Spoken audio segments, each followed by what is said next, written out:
Welcome, everyone. My name is Rebecca Thistlethwaite, and I am the director of the Niche Meat Processor Assistance Network, and I'm going to be facilitating our Ask Me Anything today with Kathryn Quanbeck. Before we hop into the topic of the day, just want to share a little bit about Kathryn. So Kathryn has a pretty interesting story. She used to be a program manager with NPAN, a little over 7 years ago. And then she went on to work in the world of meat sales, and that's what we're going to talk about today. But as luck would have it, we roped her back into NPAN, and now she is our research manager half-time and does consulting on the side. So we're really thrilled to have Kathryn's expertise back in the house. You're going to learn a lot today. In terms of housekeeping, we're asking folks to pop questions into the chat. I'll make sure that I read those questions and ask them of Kathryn. And I think there might be the option, if there's a small group of us, to also unmute yourself and ask the question live.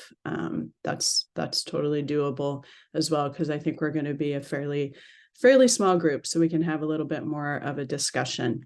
So that's basically the logistics. We should be here for about an hour together.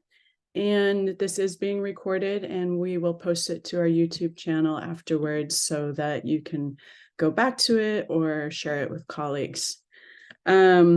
So today's focus is going to be on sales, marketing, customer management, and more. We're doing these Ask Me Anythings every month except for December with our various technical experts, and we thought we'd start off with sales. As you may or may not know, Q4, the fourth quarter of the year, is the biggest quarter for meat sales, so it's appropriate that we tackle this subject today. So I'm going to share some slides for Kathryn, and then she can just get started. Yeah, great. All right. And let me see if I can figure this out. All right. Can everyone see that okay? Give me a thumbs up. Yes. Excellent. Awesome. All right, Kathryn. She's going to just share a few slides, and then we're going to pop right into the Q&A. Yeah, great. Thank you, Rebecca. I thought we'd just have a few slides to sort of set the stage and maybe answer some of the more common questions about setting pricing and margins in your meat business.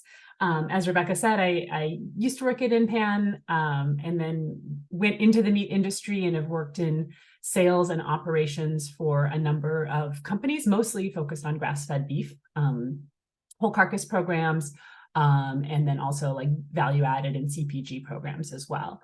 And most of my experience has been selling into retail grocery, so you'll see that as well. Great, we'll go ahead and go to the next slide.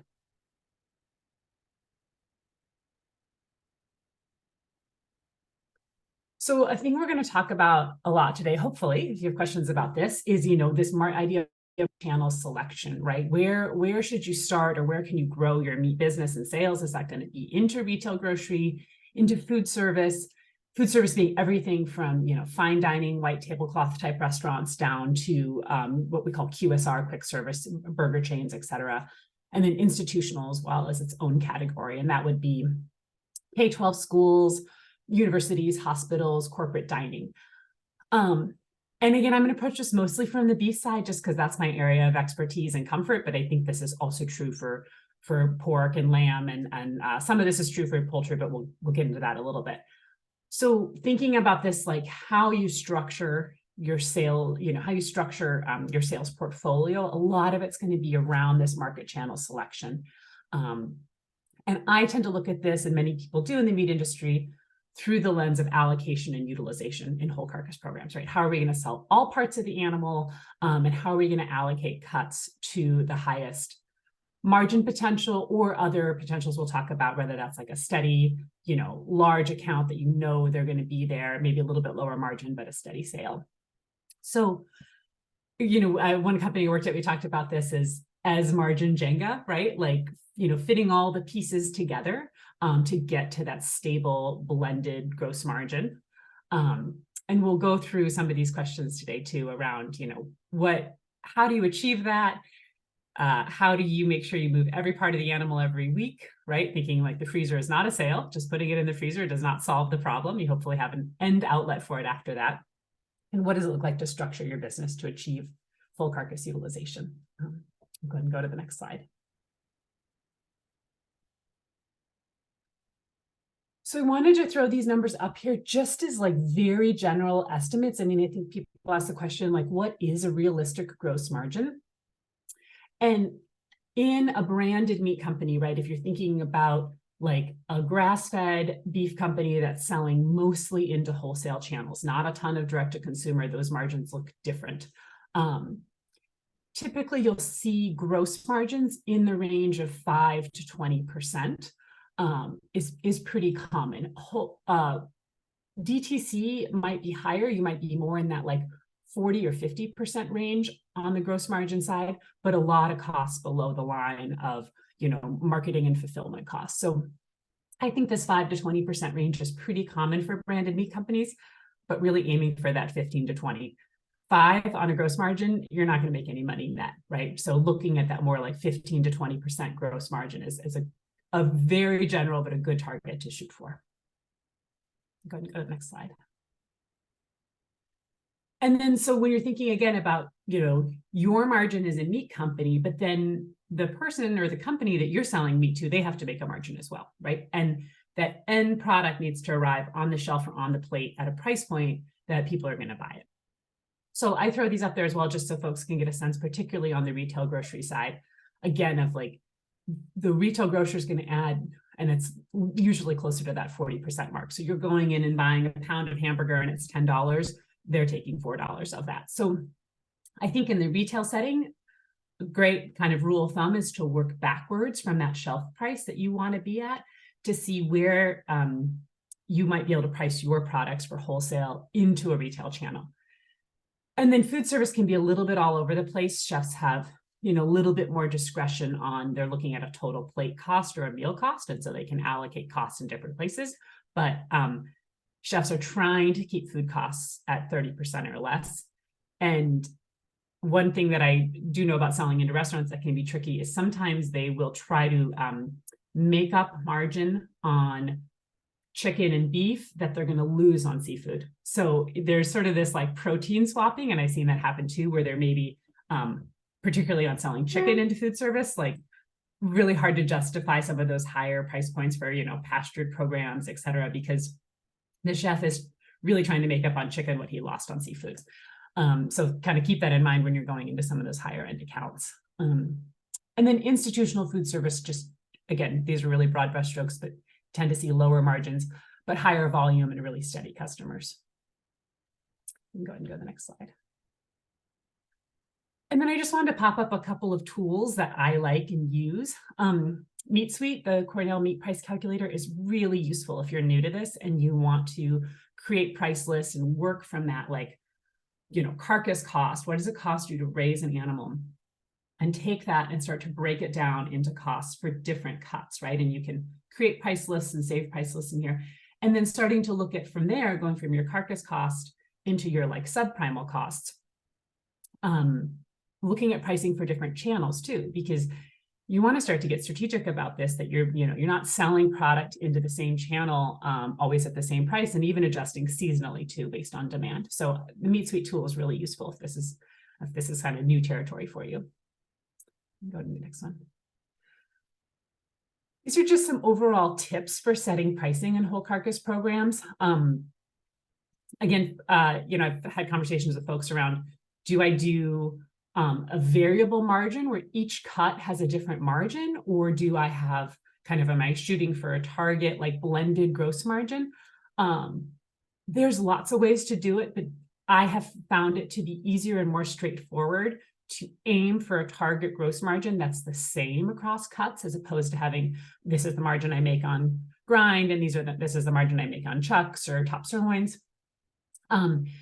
And so then you have to allocate costs, right? And so if you think about, like, again, if you're thinking on the hanging weight, right? So $3.75 on the hanging weight for a grass-fed beef carcass. That's not an uncommon number here on the West Coast, maybe a little bit higher today. Well, you paid the same for the tenderloins as you did for the grind, right? So now to go and set a target gross margin off of that is going to be unrealistic. You're going to have your tenderloins way too low.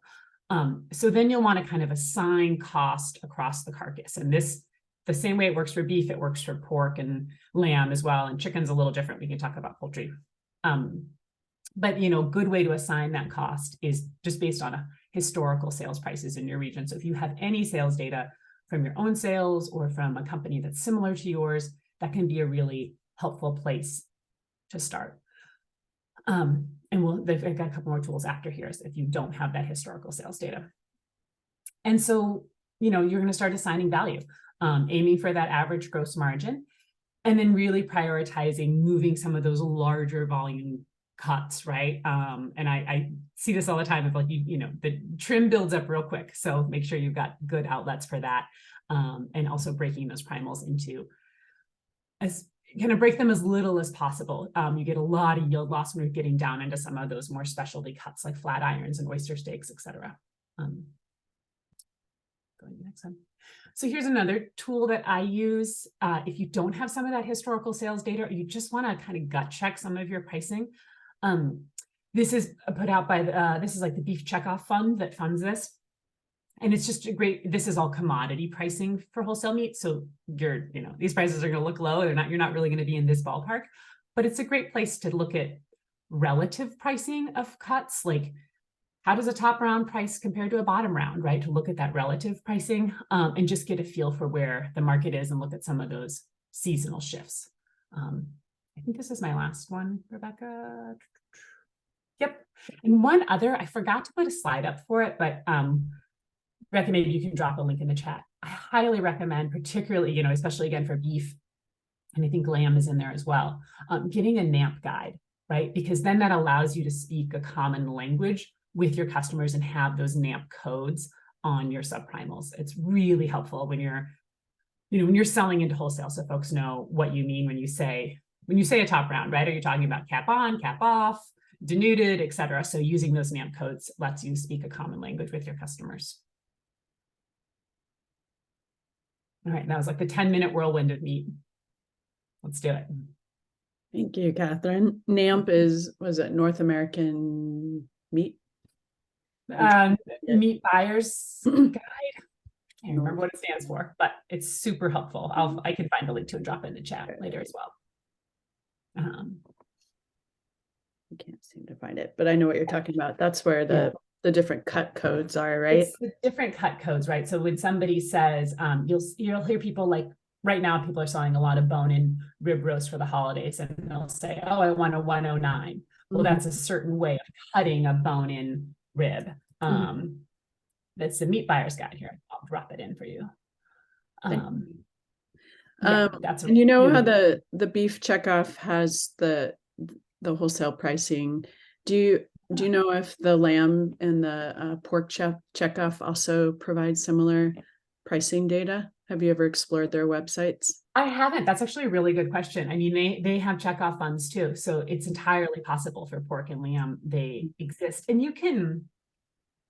I'm getting pricing data. Like, there's places you can buy this kind of information too. It gets really expensive, but you know, there's a whole subset of pricing data called spins data, which is where they like the scanner prices as they go across the checkout. So it's pretty expensive, but if you know anybody in the world of sales or marketing, they might be able to help you access that too.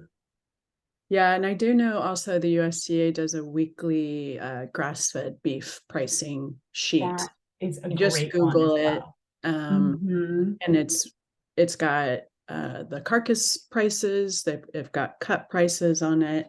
So that's another good place to kind of double check your pricing in comparison if you do the grass-fed route, right? Yes, that's a great resource as well. I'm going to drop that in too. They've put out a monthly report on grass-fed beef pricing, and it's nationwide. So wow, do these prices vary from coast to coast? But again, just kind of get you in that ballpark, see what other folks are doing.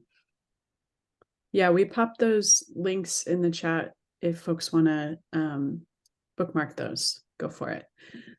All right. Well, we have time and space now to take questions from y'all. So either pop it in the chat or unmute yourself and ask away. Who wants to go?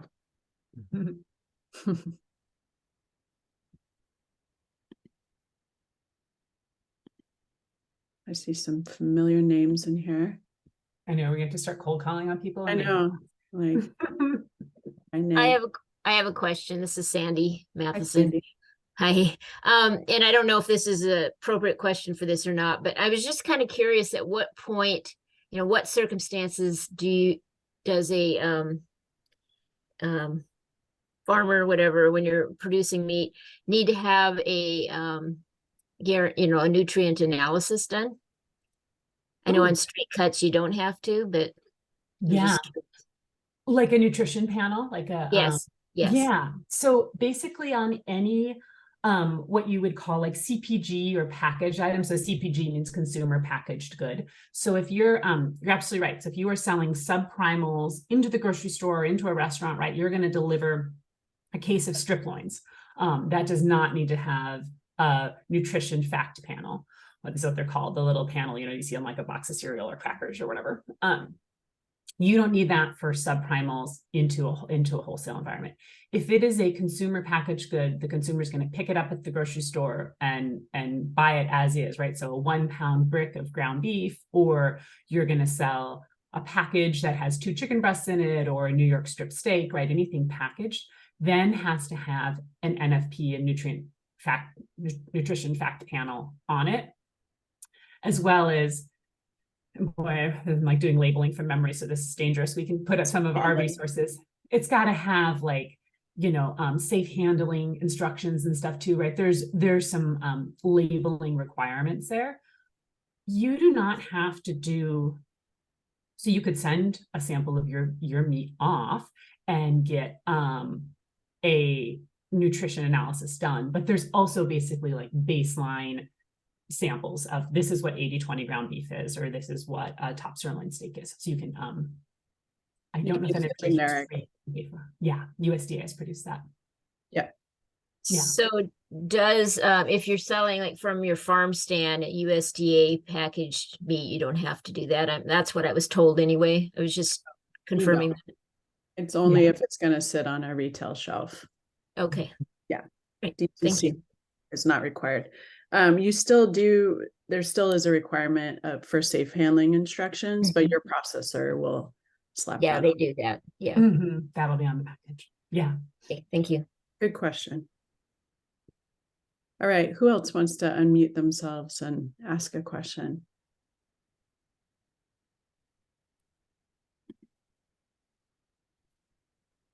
Let's see. There's a couple chats. Kathy mentioned. You've got some good resources for us in the chat. Yes, I really like the work that Swigla and Olivia are doing around. They're doing a lot of like meat to market work right now too. So we can drop a link to that programming. But definitely some great resources there for setting pricing and packaging and working with your processor too. And then the Bionutrient Institute, remind me, I can like picture John something. I think I feel like I know the person that's running that or know of him. They're doing some really work too around neat work around nutrient analysis and getting into kind of this like nutrient density of pasture-based production practices, which is really cool. Yeah, the data is not available yet, but it should be interesting, especially around the omega-3s.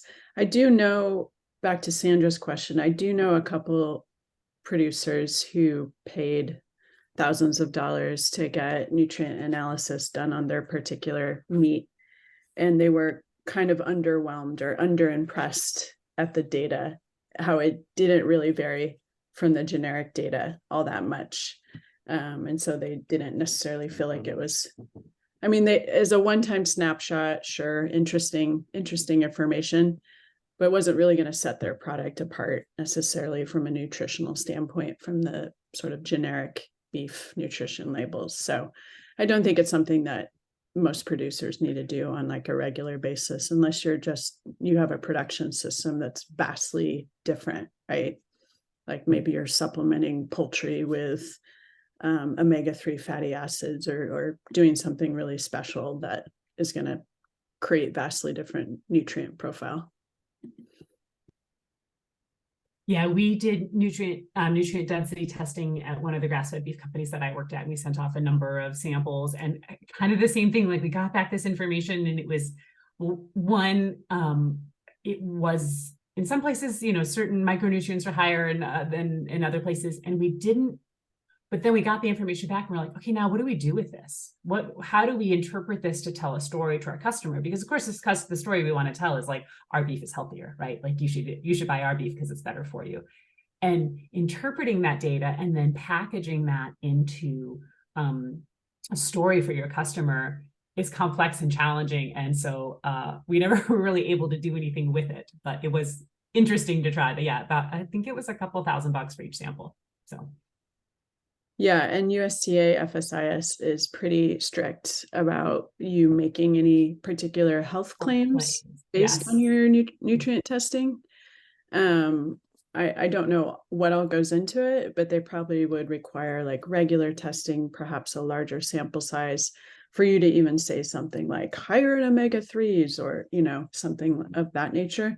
So you can't translate that into your label per se.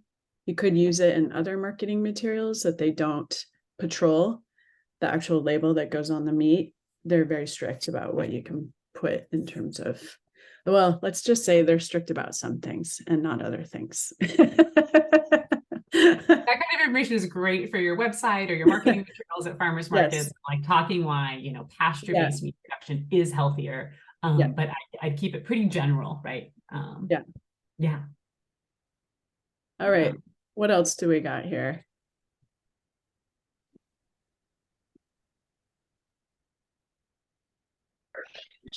Hi, my name is Annika. I actually just have a question about margins.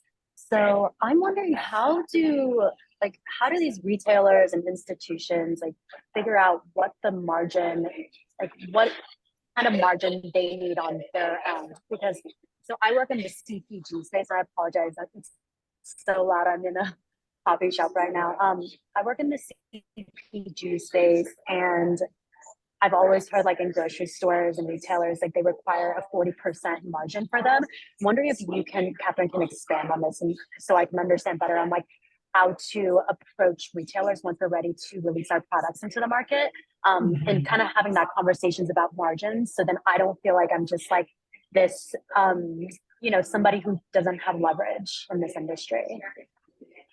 Yeah, and the CPG is really fascinating, having worked at both a company that sold mostly wholesale subprimals into the butcher case, right? And then also working in a company that was almost entirely CPG.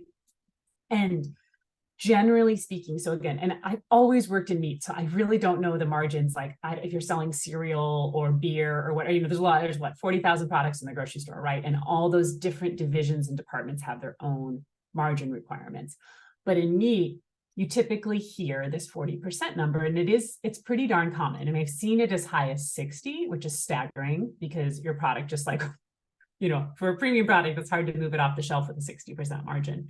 But basically what that 40% is based on is, and if somebody on here works in the grocery industry, they probably can explain this better than I can, but it's a big part of it is their labor and yield loss. So if I'm a grocer and I'm buying in a whole strip loin, and I'm going to cut that into New York strip steaks and put them out in a case, I've got labor, right? I've got people cutting the meat, refreshing the trays in the case, breaking and opening cases, wrapping product for customers. I got a lot of labor in there.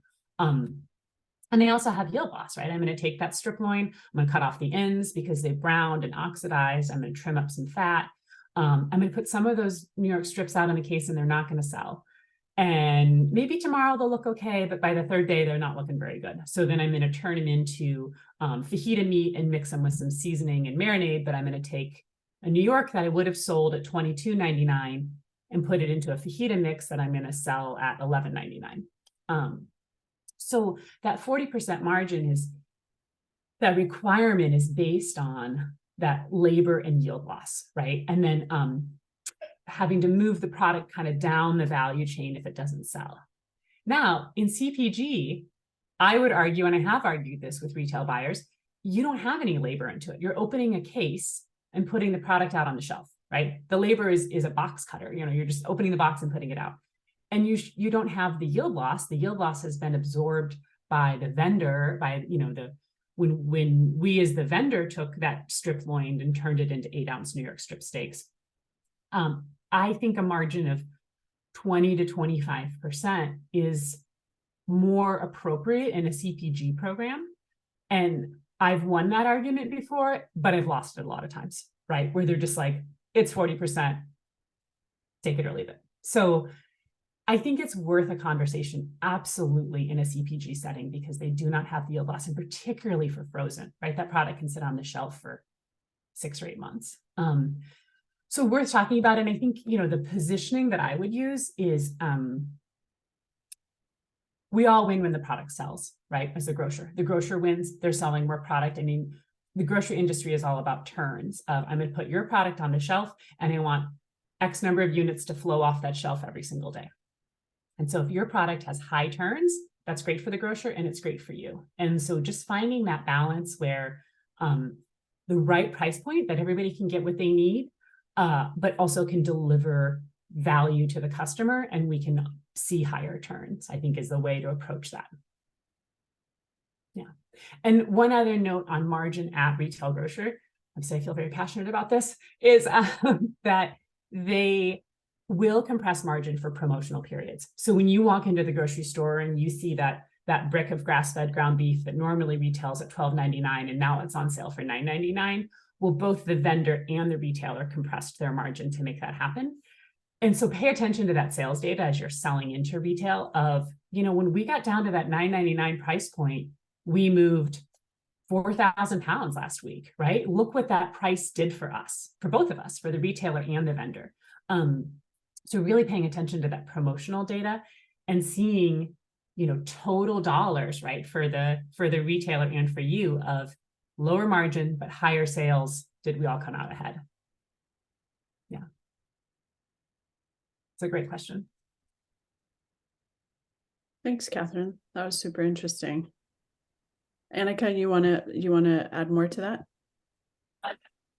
No, that was really helpful. Also, like the advice to pay attention to the promotional data, because to me, going into this side of the industry, I've always looked at cheapening prices as like a bad thing, especially for our grass-fed, like regenerative side of the industry. Yeah. So I think that's a great thing to keep in mind. I had another question about like the nutrient labels.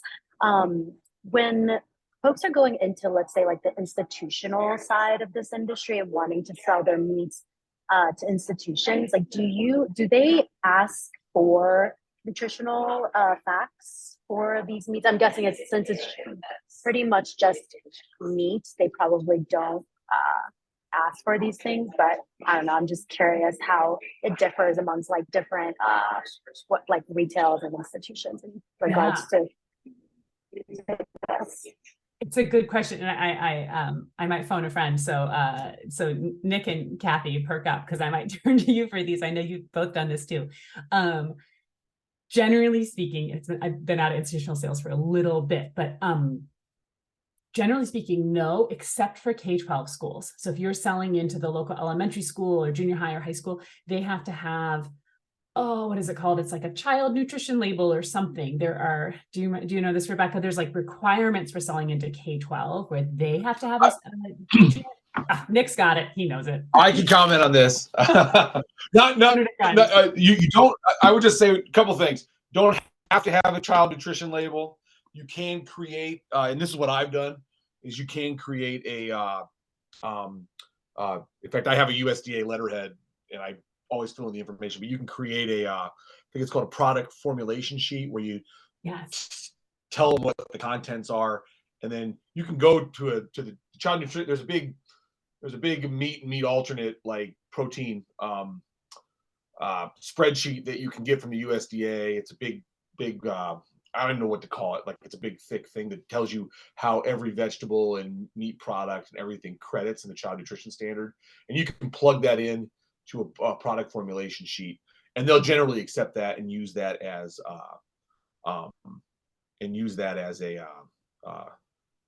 but it's better to have a child nutrition label, but that has to be done at the plant, and it's a little bit more work for the plant, so sometimes they don't want to do it.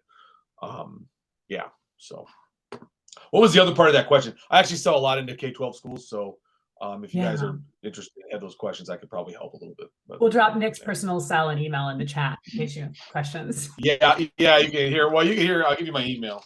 I'll put it in chat. Oh, Nick, you're too kind. Shoot me an email. You can ask. Yes, selling into schools has its own, but again, they don't all require, it makes it easier for the school food service director, because that person, they're putting together a meal that has to be, I mean, what's the terminology? It's like reimbursable, right? So they have to prove that they serve 4 ounces of cooked protein and all that. So, yeah. And Brian made a great comment in the chat too, of like sodium levels again can be something that they're keeping an eye out on too. Kathy, I bet Beef Institution has some good resources. Good question. Yeah. Anyone else want to chime in about institutional sales, or?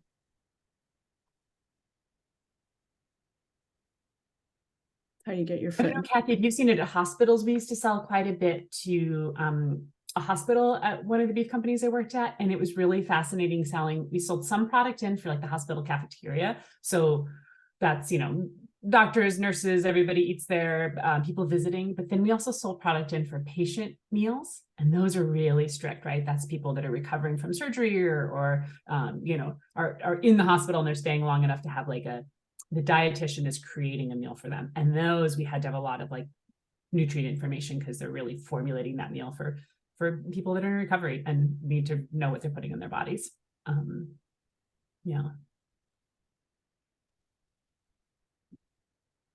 And there's also, farm to school. I know that Kathryns had some experience with farm to school, and, it seems to move in fits and spurts, at least in the Northwest. It's not necessarily very consistent. I know Montana has a very long-standing, very consistent farm to school, beef to school program. Anything you want to share, tips, tricks to make that relationship actually function? It's a little embarrassing because I worked for FNS, the food nutrition service that like manages farm to school, but it's been like, I don't know, 14 years and I forgot. So I know Carmen Ranch used to try to sell to schools, right? We sold quite a bit to schools at Carmen Ranch. Those school orders, like they're doing like a local food day, or they have like buy local month, that kind of thing. Those orders from schools are great. They're usually placed well in advance. They can be significant volume. They're good movers of trim. The margins are not very good, right? They just don't have a ton of money to spend on food, and particularly on like high quality proteins. But they are really good POs to have to balance out a program, and they pay, like there's no concerns that you're not going to get paid. And like I said, they're placed well in advance by, like we used to do a local burger day with the schools, and it was in May. And I mean, I would know their orders by January. So we could just really plan for that, which was nice. Yeah, and I would just add that it would be very hard to. I'm actually impressed that Kathryn was able to do it with grass-fed beef. That's just a testament to how good she is. But I would say it would be very hard to do it with like organic and grass-fed beef. Yeah, we do local programs that are more conventional in terms of what the beef is and what the ingredients are. And the other thing is we do like, and I think we probably talked about this a long time ago, Kathryn, but we do like blended products as well. A lot of times the products that you're competing against in school food are not actually all burger. I remember a long time ago, I was trying to kill cull cows in Iowa, and there's a lot of cull cows in Northeast Iowa where I was living, so they were cheap, and I could kill them, and I still, no matter what I did, I couldn't make money. And then I looked at the ingredients of what I was competing against. I was like, oh, I'm competing against textured soy protein, and of course, it wasn't it wasn't grass-fed beef. You're competing against conventional textured soy protein in those markets, and yeah, they might pay a little bit more, but a lot of times it's got to be something special, like what Kathryn's talking about. But it is possible to be successful on it with a more conventional protein, and if you're blending the meat block, like we blended beans, and if you blend that meat block, we can get the price down, and I can be very, very, very competitive with what they're getting out of the system. Now there are other barriers. It's kind of a labyrinth of USDA regulation, but they actually the margins, depending on what product you put into the system, the margins can actually be good. The margins, I would say, are absolutely amazing for like the advanced Pierres and JTMs of the world who are making burgers for most of the schools. It's unbelievable what they're charging for the product. I think when I look at the margins and I look at what I get in other markets and even the value-added markets, their margins are absolutely mind-blowing. If you add more expensive protein into it, it becomes hard. But what they're doing with the blends and the textured soy protein or textured vegetable protein, it's very, very, very high margin product. But you just have to blend and find ways to cheapen up the meat block, I guess, is what I would say if you want to do that day to day. But Kathryn's right. You can get POs early on. Like I can know what I'm selling next semester right now. Like what I got to produce, what I got to sell. So I don't get caught with inventory. They'll buy it unless I have a quality problem, which I have in the past. But they can be very, very good markets if you can find the right product in the right format to put into those systems. For those, the other thing they need is convenience.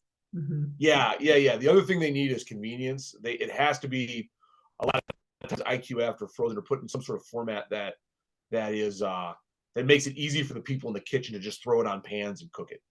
I'm thinking I do like a lot of Salisbury steaks and burgers and things like that.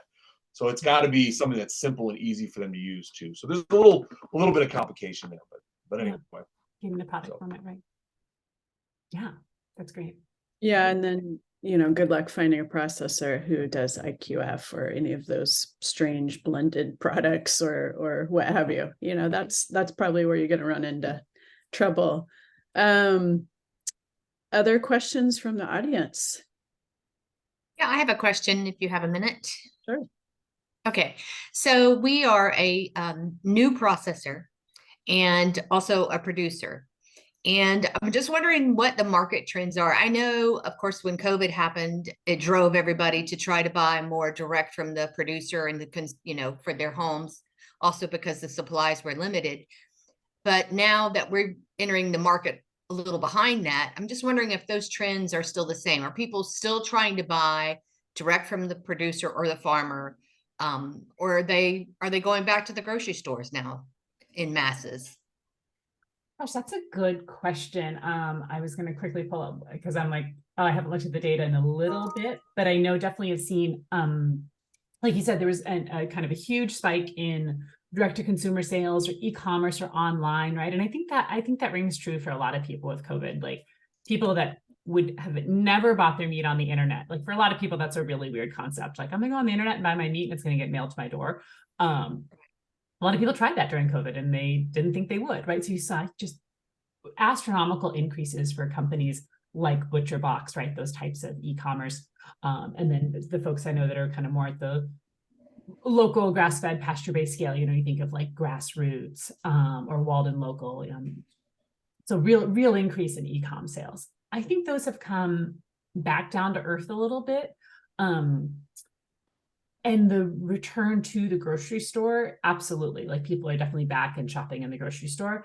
I think there's also been a real shift towards, not a real shift, that's probably an overstatement, but an increase in sales at what they call like warehouse or club stores. So basically Costco, right? Costco, Sam's Club, those types. And that's folks seeking value. I mean, meat prices are up significantly. And so you are seeing a movement towards those types of stores.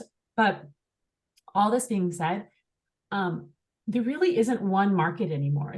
There's a bunch of small individual markets, right? And so I saw this at one of the companies I worked at very recently. We sold a lot into Whole Foods and we increased our prices and our sales went up. And so it would just, it was, but if you think of that like Whole Foods shopper, they aren't living in this necessarily in the same economic reality as large parts of the country. And so there's kind of a couple different markets, right? There's sort of a higher income natural foods market is one, and that has its own ebbs and flows and trends. But the broader overall market for meat is that meat prices are up, and people are seeking value in those places. So it kind of depends where you're selling into and where you're located. Okay, well, we're located in Central Florida, so so we have a pretty, it's a pretty big market. But I guess like I said, we're new. We're a USDA inspected plant. We just came on board in June of this year. So right now, as we're trying to get on our feet, we are processing for other producers as well, and we're starting now to our beef is coming in line now, and we're starting to produce for ourselves. So I guess in that, I'm just trying to really determine really what market I need to go after. Is it going to be direct to consumer, or do I need to go, more for the specialty stores like you're talking about? So those are some things that we're trying to make some decisions on. I mean, this isn't probably super helpful, but I would go for both, right? I would look at getting into wholesale channels to move that volume. Direct to consumer, the prices always look really good, but you're selling small volumes and it's a high transaction cost. So you're putting a lot of labor into selling a 5 or 10 pound box of meat when you could also be moving 5,000 pounds a week to a grocery chain. Lower margin, but a little bit easier transaction cost. So I think having that base kind of book of business in wholesale to allow you to really scale and grow your business. I mean, it's a tricky situation to be in, to be a meat company and have like really low volume sales. Like it's an industry that has just so many economies of scale to it. Okay. And so looking at having kind of that base book of business in wholesale that's going to get you, again, 15 to 20 points gross margin, and then layering on top of that a direct-to-consumer ecom business that's going to be significantly lower total dollars sold, but higher margins, right? You might be in the like 30 to 40% gross margin for your ecom. So thinking of, okay, if I was going to sell, $2 million in meat next year, 1.8 million is going to go wholesale, but I've got that 200,000 in ecom sales that are going to be higher margin. Does that make sense? Trying to go kind of left about, and especially as the processor, you have the flexibility then to do all that packaging and cutting for ecom that's where I see folks, the ecom just gets really tricky because especially if you're getting into those fixed weight packages, the yield losses are terrible. And so you just end up with fairly expensive meat once you've cut it all and absorbed all that yield loss. So as the processor, you can kind of direct that yield loss into other channels. Okay. All right. Thank you. Yeah, and I would just add, I mean, if you're in Central Florida and with the way that population growth is happening in Florida, I would focus your DTC sales on in-state sales. I wouldn't try to box and mail meat to the Rockies or California. You've got an amazing audience right there. And a lot of e-commerce companies don't even want to ship to Florida because it gets hot there, right? And they're worried about the quality of their meat. And you've got an aging population who maybe doesn't want to shop. So you can maybe consider front door delivery service, perhaps a retail shop, and then wholesale and restaurants. I think you've got a fantastic opportunity where you're living.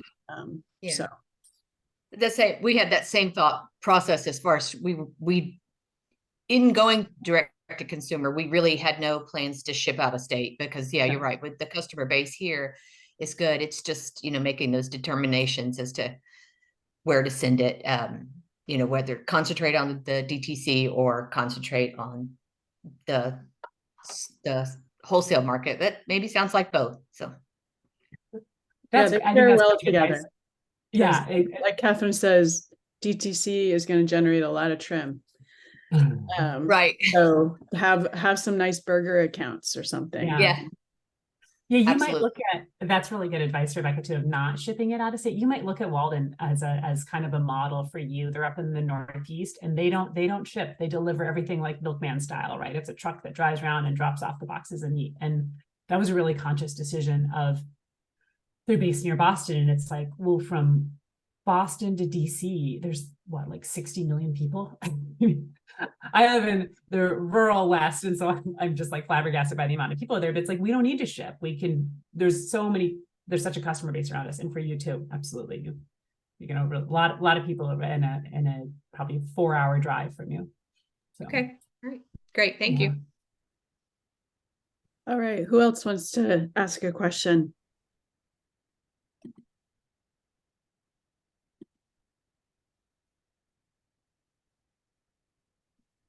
Well, I will ask a question then. So the world of grocery, Kathryn, we know there's potential mergers with Kroger and Albertsons. We're getting these pretty large behemoth grocery chains now. There's still a lot of regional and local grocery stores left, thankfully. But, I hear things like that brands have to pay for shelf space and slotting fees, and they have to pay for, losses. And, there's just so much involved in getting into the grocery store, and it's changing. What's your take on the grocery world right now? Yeah, it is. It's super interesting, and having worked with a couple of different companies that sold into the grocery store and kind of being at different sizes and scales, those things are all true. And it's particularly here in the Northwest, like I'm kind of watching this Kroger Albertsons merger because they own so many of the chains in our immediate area. So I would say, yes, as you see increased consolidation in the grocery industry, you're going to see this trend towards, slotting fees, mandatory promotions. You're going to see slotting fees at both the retailer and even at the distributor. So you're going to sell into Safeway, they have a slotting fee.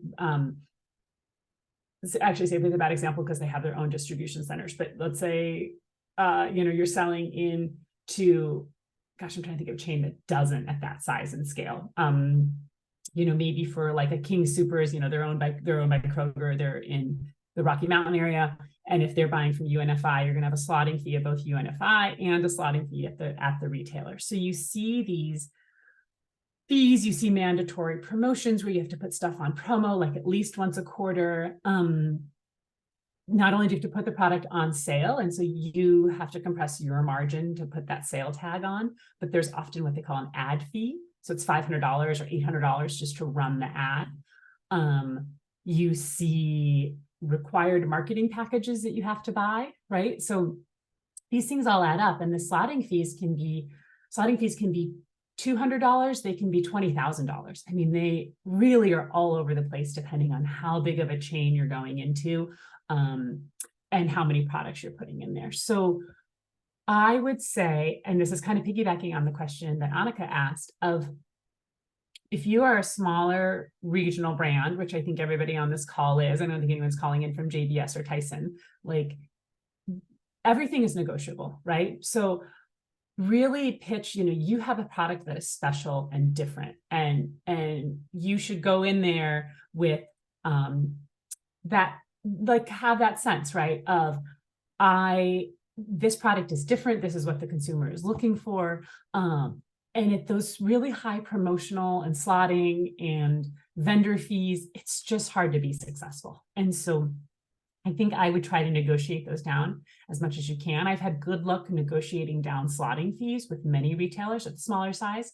Again, as you get bigger, you're just going to have to pay those. But I'm talking bigger, like, you're doing 40 million in sales. So that's probably a ways off for a lot of folks. But you will have to build those in. And then at that size and scale, your gross margin should be more in the 20, 30, maybe even 40% range, so that you can absorb all those fees because they are everywhere. And and you mentioned this, and I do want to touch on it because I was astounded the first time I saw it, is guaranteed sales. So you're going to put your product on the shelf, and if it hits its pull date and it doesn't sell, the retailer is going to charge you back. And I'd never even heard of that. And so that I would avoid like the plague, like no way. So it's all negotiable. Try to negotiate those away if you can. Well, when you're just getting your feet wet in grocery, do you think the best route is like to work with, say, an independent store, like a food co-op, and what format? Like, should you try to get frozen products, frozen packaged product into their freezer?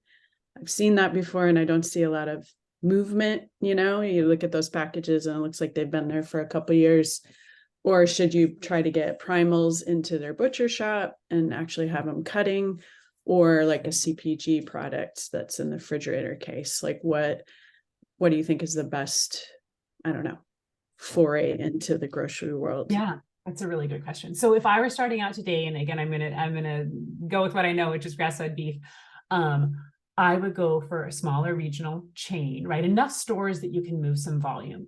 You can absolutely do a 1 or 2 location, type of customer, but there's just not a lot of volume there. So getting into a regional chain, maybe they have 8 locations, maybe they have 15 locations, but you have a meat buyer and they're independent and they can make decisions, right? So there's one person who's going to be the buyer for all 15 of those stores, and you can have a personal relationship with them.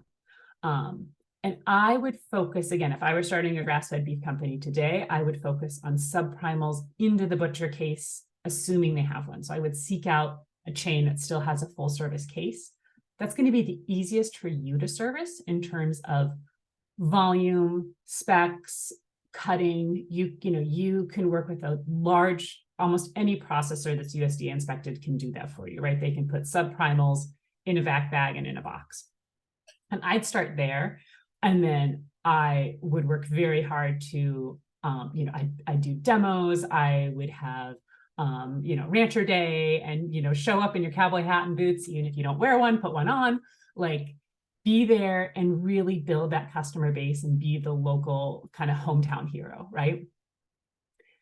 From there, then you could look at building into some of those CPG products. The first one, obviously, being a 1 pound brick is kind of the easiest like baseline product to produce. But I would stay away from, again, if this is like brand new, I'm starting a meat business, I would stay away from the packaged portion cut steaks.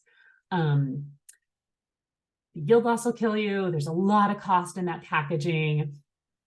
And they don't speak to the consumer as much, especially if you walk into a grocery store that has a meat counter, right? And think of that of your own shopping experience. I'm walking into my local natural foods co-op and they have a beautiful meat counter. Like, I don't want to go buy the steak that's wrapped in plastic. I want to go, I don't know, maybe I'm old school. Like maybe like young people now don't want to do this. I'm like, I want to go up to talk to the butcher and I want to pick my steak and I want that one and I want him to wrap it in paper for me. So I think it's hard to compete in that CPG when you're new and getting started.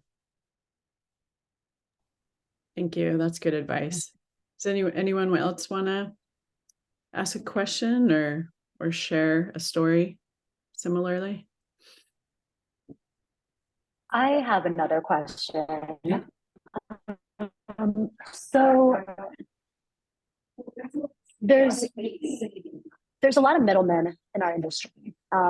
Like there's meat distributors, there's people that you kind of have to like that you need to work with in order to get your meats out into the public.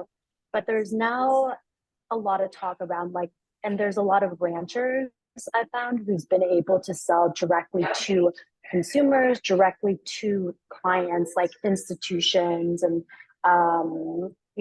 places like retailers. So instead of going through a meat distributor, I feel like they're gaining power to be able to do that. I'm wondering for a lot of the ranchers on our call processors, or it's like, do you recommend the whole idea of selling direct to our end clients, or how do we know if we should be working with a meat distributor as opposed to directly with whoever we want to work with? Yeah. For me, in my case, I own a jerky company and we are in the process of working with a co-packer. My whole idea coming into this meat industry and our end goal is to be able to work directly with ranchers to buy meat from them and I'm starting to understand like all the bottlenecks that are associated with working with smaller ranchers. And, it's undeniable, just like when you're scaling in the meat industry, just how difficult it is. But I'm so stubborn that I really just, I want to find a way to be able to not bring in a meat distributor as we continue to grow. But I don't know if that's the right way to kind of like move in this space. Yeah. So yeah, I know that's it's like a loaded question, but I kind of wanted to just get your thoughts on this for both like brands and for ranchers who want to kind of just, you know, like in the end, just save money for them as well and put that back into their land and their pet. So it's a really good question. And I've worked with companies where we've done direct distribution. We've just been self-distributed, as you might say. And places where we've worked with distributors. And, you know, there's pros and cons to both, right? And so people love to hate on their distributor, and that, you know, there are challenges sometimes with distribution, but also like depending on where you are located, right? If you're in a really rural area, and are you going to drive that product in yourself? You know, if you're 5 hours from the metro area, and it's like, then you gotta have wheels on the ground, you know, multiple times a week. Like, they do provide a service of getting product into, and especially grocery stores expect delivery. Again, if you're in the fresh meat case, right? Like you're in the butcher case, they're going to want deliveries 3 times a week. If you're a restaurant, they want deliveries daily, right? They don't have a ton of space. And so just truly like the physical logistics of it, of picking orders, loading trucks, driving, dropping them off. I mean, there's a real value in distribution. And especially as you get into the bigger distributors, sometimes they're charging like 20 cents a pound to do that. And you're like, that is money well spent. For 20 cents a pound, like I'll have somebody else drive this stuff around. So there is a real value there. Now, this is fresh meat into the grocery store. If you feel like you can do that yourself and there's some value to like making the delivery yourself, you're going to have a truck and driver, you get to kind of capture that margin. Some grocery stores, though, they don't really want you to show up. They want all their meat to come in on the same truck, right? And so they're going to push you towards working with the distributors that they already have. The other thing I've noticed is when you fall out of their traditional distribution channel, I'll use Tony's as an example. So Tony's is a big distributor here in the West Coast. They're owned by UNFI. Tony's has a vendor portal that all their customers go on to order. So I'm the meat manager at a grocery store. At the end of the day, I'm looking at my case. I'm low on boneless, skinless chicken breasts, and I could use some more flank steaks, and my 90-10 grind is running low. It's like the same way we go on an order from Amazon, right? I go into the Tony's portal, I key in my order, it'll be here tomorrow. If grass-fed beef company A is not in the Tony's portal, what I've noticed selling into these grocery stores is they just forget about you. Like they don't, because they're so used to going into that portal and ordering that, I've walked into stores that I sell to and I'm like, my product's not in the case. And they're like, oh, I forgot to order, right? So if you kind of fall outside of the norm, and this is true for all of us, right? You fall outside of kind of the normal way of doing things, it's easy to be sort of forgotten about. So that's kind of an unintended consequence of not working with a distributor. You sometimes will see your sales volume be higher with a distributor, lower margin, but higher volume. And then the other thing I would say was just a couple things I want to touch on there, of like doing it yourself. Kind of where you're at in your business, if they'll even let you bring it in on your own. And this really depends on the chain you're working with. Like, no way can you show up in your own truck at a Safeway. Like, everything comes through their DCs. But your local co-op, absolutely. And then the last thing I'll say specific to your situation, having sold a little bit of jerky, but not that much, you might not be the meat buyer that you're talking to. It might be the grocery buyer. So it's a different buyer in the store. Like, that person isn't the same person who's buying meat. And so they may have different requirements. That's just kind of think of like who you're actually talking to. Grocery is the person that buys really anything packaged, chips, cookies, pasta, canned tomatoes, like that kind of stuff. So it can be a different buyer within the store. All right, we're going to have to wrap this up. I will say that you should join us for our next AMA, who's going to be with Ariane Tabou-Marie. All about plant finance, metrics, and more. So if you want to dive into the world of meat processing, financials, he's your guy. That'll be in late January 25th. We're going to skip the month of December because everyone is too busy cutting and selling meat right now. So, and holidays and such. So thank you so much, Kathryn. This was really fascinating. If you have further questions that you want to pick Kathryn's brain about, you can just go to our website, click on technical assistance, and you can actually book a 30-minute phone call with her to talk all about your specific situation and pick her brain. So thank you so much, everyone, for being here. It's been fun, and have a great day. Yeah, thanks, everyone.